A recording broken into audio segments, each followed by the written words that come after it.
Greetings everyone. So I had made a claim that I successfully deterred the hummingbird moth because I didn't see any hornworms on my tomatoes in this area. However, I didn't fully deter them. As you can see, the leaves are chewed off.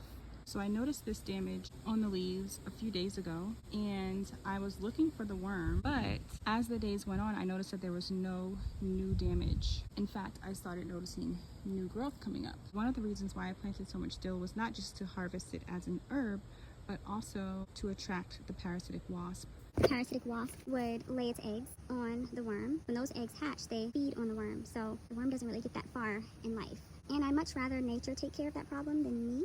There's a natural kind of food chain to keep everything in balance in the garden. So I will say, I actually much prefer over fighting the bugs. Through me allowing nature to take its course, the natural predators were attracted to the garden. And obviously I planted certain flowers and herbs and things. I would have never been able to experience, nature naturally coming into balance had I not endured the struggle of these pests and not using chemicals. I wasn't overly worried about it. I just kind of let things be and was grateful to have whatever God blessed me to have and to harvest. And now, right around the time when it seems to be getting really bad, natural predators come and mitigate the problem. And my food has more nutrients in it because I didn't, use chemicals to try and keep every single pest off of the plants.